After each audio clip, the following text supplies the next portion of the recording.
राधे राधे। आप सब कैसे हो? आई होप बच्चे होंगे, स्वस्थ होंगे, मस्त होंगे और अपने अपने घरों में व्यस्त होंगे और काम में भी। तो दोस्तों, बचकर रहना, ठंड काफ़ी ज़्यादा ज़्यादा है और धूप भी नहीं निकल रही है। तो आज मुझे वो दिन आया जो मैं मतलब ठंड है ना, इसलिए वो दिन आया जब मुझे दोबारा ले गए थे ससुराल में। तो मैं गई थी अगन में। मैं गई थी अगेन, मतलब कातक में चली गई थी। अगन में काफ़ी ज़्यादा ठंडे थी, तो मैं चली गई थी। जब मेरी नंद का भेदभाव और सास का बता रही हूँ। जब नंद मेरी ना तो जूने से बर्तन मांजती थी, जो घास होता है ना भैंस का घास, उससे रगड़ते थे। तो जब बर्तन मांजने ढील लगा दिया तो उनने खा पी कर सबका। तो वैसे तो जिटानी मांजती हैं बर्तन और घर वगैरह बाहर का जिटानी झाड़ती हैं। तो मेरे ऐसा नहीं था कि वो ही झाड़ेंगी। तो जब मैं बर्तन भाड़ी मांजने गई, 10 बज रहे थे रात को करीब करीब, मैंने सोचा जल्दी मांज लूँ। तो वहाँ पर देखा तो नंद बोल रही है सास से कि जीजी तू मत मांज, काले हाथ हो जाएंगे, उसी को महारानी को काले हाथ करन दे, वो डरती होगी कहीं। अब हमने तो मांज रखे हैं, ऐसा थोड़ी नहीं कि चलो इतने जमींदार बाप की बेटी हैं तो कुछ काम नहीं करेंगे। हमने सब काम कर रखा है। तो हमारे भैया के काफ़ी ज़्यादा संपत्ति है, काफ़ी ज़्यादा ज़मीन है और तो हमारे यहाँ नहीं है। तो उन्होंने सोचा बेटे बेटे, बस एक बात बोलती है, बेटे बेटे खाती पीती आई है, उसका क्या है, बेचारी बड़ी ने ठेका काटे हैं। तो ये तो मेरा नसीब था कि मैं ऐसे घर में पैदा हुई थी। तो इसमें मेरा क्या कसूर था कि मैं ऐसे घर में पैदा हुई, बड़े घर में। इसमें मेरी जिटानी का भी कसूर नहीं। वो गरीब घर में भगवान ने जिस घर में दे दी उस घर में हम हो गए। अब जब वो आज भी कहते हैं ये बात, भैया हवेली की मालकिन थी वो तो बताएगी, राजा रजवाड़े जैसी बात करेगी। तो मैं जो बात ज्ञान की होती है वही कहती हूँ, जो बात बचाव की होती है वही कहती हूँ। तो मैं मेरी बच्ची न्यारी हो गई, तुमको क्या मतलब है? जब मैं न्यारी हो गई, मेरी बच्चियों को बचाने की कोशिश कर रही हूँ कि मेरी बच्चियों के लिए जोड़ा करो। आप तो अपना अपना नसीब होता है। देखिए, कोई कोई गरीब घर में पैदा होता है, कोई गरीब घर में ससुराल होती है, कोई गरीब घर से अमीर घर में जाता है, कोई अमीर से गरीब में जाता है। तो ये नसीब होता है, ज़रूरी नहीं है हम रानी हैं, महारानी हैं।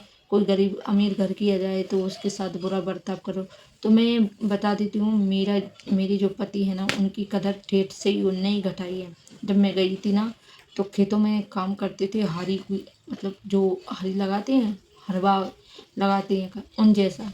तो उन्होंने सोचा कि ये मेरी जैसी हो जाए, मैं जितना काम कर रहा हूँ ऐसे ये करे और ना ओढ़े ना पहरे ना खा पिए, कुछ नहीं, मेरे जैसे रोती रहे। औरत इज्जत को और सम्मान को मरती है। तो मैंने वही किया, क्योंकि मुझे तो सम्मान में और इज्जत में जीना अच्छा लगता है, क्योंकि हमारी तरफ औरत का बहुत सम्मान किया जाता है। और मेरी ससुराल तरफ तो पाँव की जूती समझती हैं। उस सास ने ये नहीं सोचा, उस नंद ने ये नहीं सोचा, जब हम पाँव की जूती बनकर नहीं रह रहे हैं तो इनको कैसे बनाएं। जब ससुर ने ये नहीं सोचा कि हमने हमारी बैयर को पाँव की जूती बना कर रखा, वो चलती रहेगी। वो तो अनपढ़ थी, ये थोड़ी ना अनपढ़ है, आज का ज़माना थोड़ी ना ऐसा है। तो मुझे बहुत दिनों से उन्होंने मतलब लड़ना झगड़ना, जब से मैं गई तो लड़ती रहे। कभी ऐसा नहीं एक दिन भी कि शक नहीं किया है, शक भी बहुत किया है। तो लेडीज़ ऐसे नहीं रहती। शक जितना लोग उन पे शक करते हैं, इतना ही रिश्ता टूटता है। कहते हैं जब औरत एक पुरुष पे आदमी पे शक करती है तो वो कभी छोड़ती नहीं, लेकिन आदमी औरत पर शक करता है, लेकिन आदमी औरत पर शक करता है ना, तो वो रिश्ता चलता भी नहीं। ये बात सही है। अगर आपको ये मेरी वीडियो पसंद आई तो लाइक शेयर सब्सक्राइब करना और मेरे बच्चों को आपका प्यार मिल जाए, यही काफ़ी है मेरे लिए, सभी के लिए। क्यों मेरी डिलीवरी जो हुई है ना, तो मेरी डिलीवरी मेरी माँ के यहाँ हुई है। किसी ने मेरा ऐसा नहीं किया है, कोई सा भी काम। मेरे बच्चों को मैंने जन्म दिया अकेले ने, मेरे बच्चे को मैंने पाला अकेली ने, मेरे बच्चे को मैं साथ रखती हूँ अकेली, क्योंकि उनका कोई सहारा नहीं है। और वो कहते हैं मैं मेरे बच्चों को रख लूँगा और तू चली जा कहीं भी, तो दूसरा देख ले। क्यों? जब मैंने इतने बड़े कर दिए, छोटे में नहीं आया शुद्ध कि छोटे हैं बच्चे मैं रख लूँ। नहीं, ऐसा नहीं होगा। मेरे बच्चे हैं, मैं ही रखूँगी, अपने दम पर रखूँगी या कैसे, मेरे बच्चे हैं।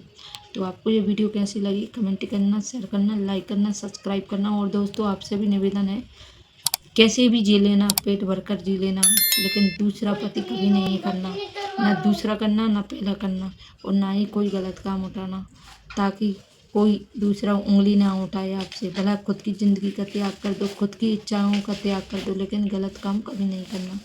तो मैं वीडियो में कुछ गलती कर रही हूँ तो माफ़ी करना। धन्यवाद।